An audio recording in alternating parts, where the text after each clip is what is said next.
Hi friends, welcome to RK family vlogs. இந்த video last week எடுத்தது. இன்றைக்கி தான் எடிட் பண்ணுறதுக்கு டைம் கிடச்சிருக்கு.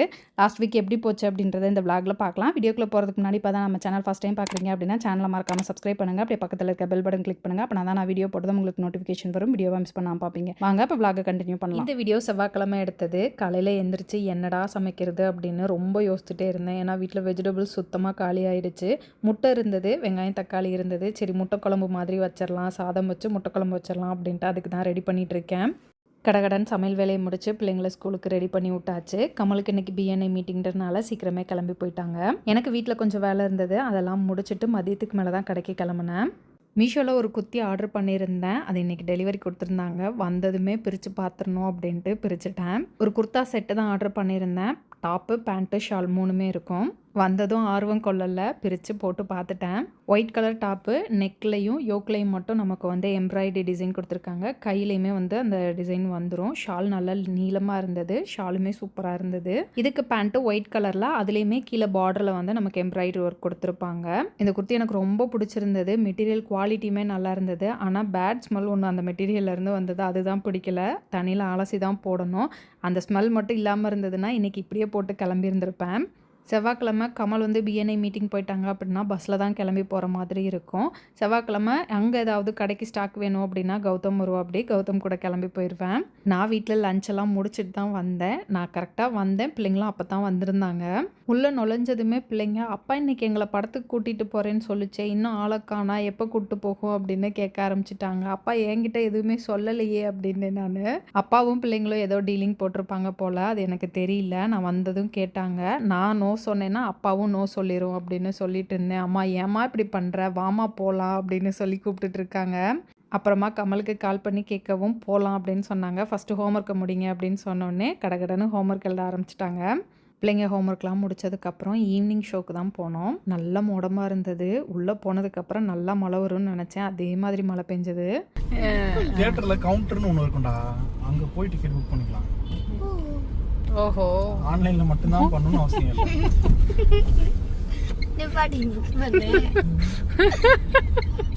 மணி மாமா வர அப்படி தியேட்டரே ஃப்ரீயா இருக்கு. போ, மழை கொட்டும் இன்னைக்கு.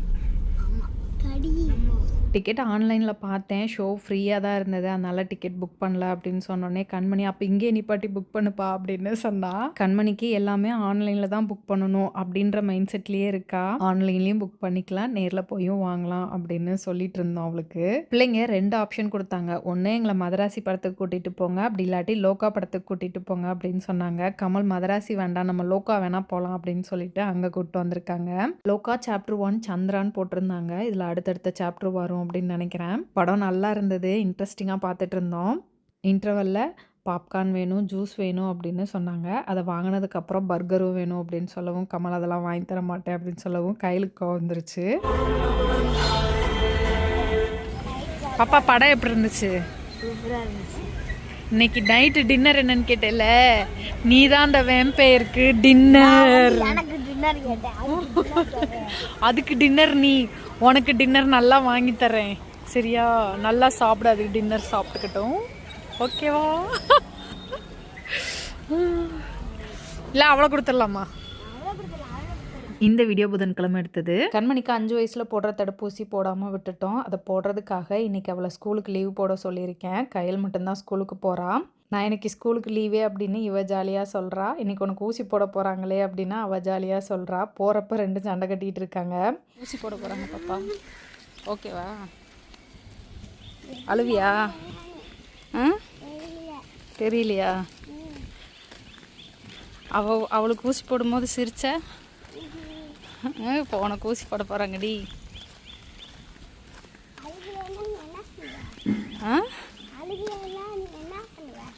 என்ன பண்ணுவேன்?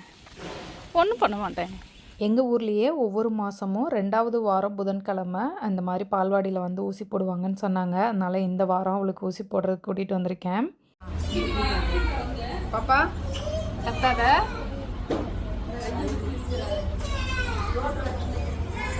ஆனால் உன் மன தைரியத்தை பாராட்டேன் பாப்பா. பாப்பு அழுகே வரலையா? உண்மையிலேயே கண்மணி மனதைரியத்தை பாராட்டணும். கயல்னா இந்நேரம் ஊரவே கூட்டியிருப்பா. கயல்கிட்ட வந்து சொல்லியிருக்கா, நான் அழுக மாட்டேனே அப்படின்னு சொல்லி. அதே மாதிரி அழுகவே இல்லை. இந்த வீடியோவை கயல்கிட்ட போட்டு காட்டு அப்படின்னு சொல்லிட்டு இருந்தா. கண்மணிக்கு வேக்சின் போட்டு வந்து நல்லா ரெஸ்ட் எடுப்பாப்பா, காய்ச்சல் வரும் கண்டிப்பாக, அதனால் தூங்கு அப்படின்னு சொல்லி அவளை தூங்க வச்சுட்டு கமலை வந்து கடைக்கு அனுப்பிச்சி விட்டுட்டு இன்றைக்கி ஃபுல்லாக எனக்கு பேக்கிங் ஒர்க் இருக்குது. ஸோ அதை தான் பார்த்துட்ருக்கேன். இன்றைக்கி மட்டும் இல்லை, இன்னும் ஒரு 3 நாளைக்கு நான் தான் பேக்கிங் ஒர்க் பார்க்கணும். கடை ஓப்பன் பண்ணதுக்கப்புறம் கொரியர் பேக்கிங் வந்து கடையில் வச்சு தான் பண்ணிகிட்டு இருந்தோம். இப்போ லாஸ்ட் 2 மந்த்ஸாக வந்து கொரியர் பேக்கிங்கை வந்து நம்ம ப்ரொடக்ஷனுக்கே மாற்றிடலாம் அப்படின்னு சொல்லிட்டு இங்கே மாற்றிட்டோம். இப்போ ரீசெண்டாக போட்ட வீடியோஸில் எல்லாத்துலேயும் கொரியர் பேக்கிங் இங்கேருந்து இருக்கனால நிறைய பேர் கேட்டிருந்தாங்க, கொரியர் பேக்கிங்கை மூவ் பண்ணிட்டீங்களா, கடை என்னாச்சு அப்படின்னு சொல்லி நிறைய பேர் கேட்டிருந்தாங்க. அகைன் கொரியர் பேக்கிங்கை வந்து ப்ரொடக்ஷன் யூனிட்டுக்கே மாற்றுறோம் அப்படின்னு சொல்லி ஒரு வீடியோ போட்டிருந்தேன் நான். கொரியர் பேக்கிங்கை திரும்ப இங்கே மூவ் பண்ணதுக்கு காரணம் என்னன்னு பார்த்தீங்கன்னா, ஆர்டர்ஸ் நிறைய வரும்போது நம்மளால் அங்கே பேக் பண்ணுறதுக்கு கஷ்டமாக இருக்குது. கடையில் வந்து கொரியர் பேக்கிங்க்காக நம்ம ஒதுக்கியிருக்க இடம் வந்து கொஞ்சம் சின்னது தான். அதில் 2 பேர் நின்று பேக் பண்ணி கரெக்டாக இருக்கா அப்படின்னு செக் பண்ணி எடுத்து வைக்கிறது கொஞ்சம் கஷ்டமாக இருக்குது. கொரியர் பேக் பண்ணி கீழே போட்டாங்க அப்படின்னா இன்னொருத்தர் போயிட்டு வர்றது கஷ்டமாக இருக்கும். ஸோ அந்த மாதிரி இருந்தது. அப்போ என்ன பண்ணுவோம்னா, அந்த கொரியர் எல்லாத்தையும் எடுத்து வெளியே வைப்போம். ஸோ நம்ம கரெக்டாக வெளியே வைக்கும்போது தான் ஈவினிங் டைமில் கஸ்டமர்ஸ் வருவாங்க. ஸோ அது பார்க்க நல்லா இல்லை அப்படின்றனால திருப்பி வந்து இங்கேயே மூவ் பண்ணிக்கலாம் அப்படின்னு சொல்லிட்டு மூவ் பண்ணிட்டோம். கடை என்னாச்சு அப்படின்னு சிலர் கேட்பாங்க. கடை வந்து வாக்கிங் கஸ்டமர்ஸ்க்காக இருக்குது. ஸோ அதை வந்து ஸ்டாஃப் பார்த்துக்குவாங்க. நான் வந்து இருக்கணும்னு அவசியம் இல்லை. இப்போ கொரியர் பேக்கிங் வந்து ரேவதி அக்கா தான் பார்த்துக்கிறாங்க. ஸோ ஒரு 3 நாளைக்கு ரேவதி அக்கா லீவு. அவங்க வீட்டில் வந்து விசேஷம் அப்படின்றனால லீவ் போட்டிருக்காங்க. அக்கா லீவுன்றனால கொரியர் பேக்கிங் வந்து நான் பார்த்துட்ருக்கேன். கண்டினியூஸாக பேக்கிங் ஒர்க்கில் இருக்கனால என்னால் வந்து வீடியோ ஷூட் பண்ணவோ எடிட் பண்ணவோ முடிய மாட்டேங்குது. எனக்கு கிடைக்கிற கேப்பில் நான் வீடியோ வந்து எடிட் பண்ணி போட்டுட்ருக்கேன். இப்போ கொரியர் பேக்கிங் கொஞ்சம் கஷ்டமாக இருக்குது. ஏன்னா கால்வலி இருக்கனால ரொம்ப நேரம் நின்று பேக் பண்ணுறதுக்கு கஷ்டமாக இருக்குது. இருந்தாலும் ஆர்டர்ஸ் நிறைய வந்துட்டுருக்கு. ஸோ பெண்டிங் வச்சோம் அப்படின்னோம்னா 3 நாள் ஆர்டர் சேர்த்து போடுறது பயங்கர கஷ்டம். அதனால் நம்மளால் முடிஞ்ச வரைக்கும் எல்லாத்தையும் பேக் பண்ணிடலாம் அப்படின்னு சொல்லிட்டு ஆர்டர் எல்லாம் டிஸ்பாச் பண்ணிகிட்ருக்கேன். பேக்கிங்கை முடிச்சுட்டு லஞ்சு சாப்பிட்லான்னு மேலே வந்து பார்த்தா அந்த பிள்ளை தூங்காமல் உட்காந்து டிவி பார்த்துட்ருக்கு. சாப்பிட்டியான்னு கேட்டால் அஜி சாப்பாடு போட்டு கொடுத்துச்சு, ஊட்டி விட்டுச்சு, சாப்பிட்டேன் அப்படின்னு சொன்னான். சரி போ என்னமோ பண்ணு அப்படின்னு சொல்லிட்டு நான் சாப்பிட்டுட்டு டக்குன்னு கீழே வந்துட்டேன். இன்றைக்கி வந்து ஹெல்த் மிக்ஸ் அரைச்சிட்டு வந்து பாக்கெட் போட்டுட்ருக்காங்க. இன்றைக்கி ஹெல்த் மிக்ஸும் கருப்பு கவுனியும் அரைச்சிட்டு வந்து பாக்கெட் போட்டாங்க.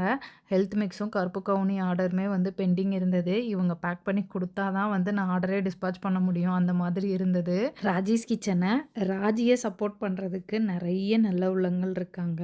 உண்மையிலேயே அந்த நல்ல உள்ளங்கள் எல்லாருக்குமே வந்து ரொம்ப ரொம்ப நன்றி சொல்லிக்கிறேன். என்னால் வீடியோ போட முடியாததுக்கான ரீசனை புரிஞ்சுக்கிட்டு உங்களால் எப்போ வீடியோ போட முடியுமோ அப்போ போடுங்க, ஃபஸ்ட்டு ஹெல்த்தை பாருங்கள் அப்படின்னு நிறைய பேர் கமெண்ட் பண்ணியிருக்காங்க. நிறைய பேர் பர்சனலாகவும் என்கிட்ட பேசியிருக்காங்க. நெகட்டிவாக கமெண்ட் பண்ணுற அந்த ஒரு சிலரை வந்து நீங்கள் கண்டுக்காதீங்க, அவங்களுக்கு பதில் சொல்லவும் சொல்லாதீங்க. நீங்கள் பாட்டுக்கு உங்கள் வேலையை பாருங்கள், உங்கள் ஹெல்த்தை பாருங்கள், உங்கள் பிஸ்னஸை பாருங்கள் அப்படின்னு ரொம்ப அன்பாக என்கிட்ட பேசினாங்க.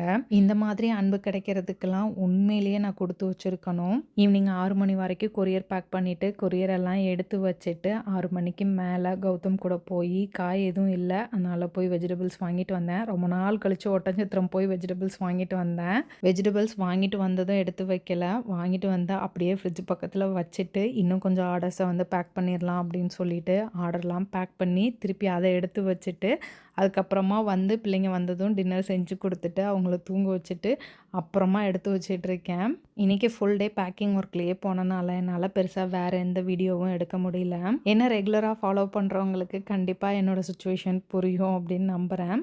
ராஜீஸ் கிச்சனுக்கும் ராஜிக்கும் தொடர்ந்து சப்போர்ட் பண்ணிகிட்ருக்க எல்லாருக்குமே ரொம்ப ரொம்ப நன்றி சொல்லிக்கிறேன். ஏன்னா உங்களோட சப்போர்ட்னால தான் எனக்கு நான் டவுனாக ஃபீல் பண்ணாலும் திருப்பி எந்திரிச்சு ஓடுறேன். தேங்க்யூ ஸோ மச் எல்லாருக்கும். அடுத்த வீடியோவில் பார்க்கலாம். பாய்.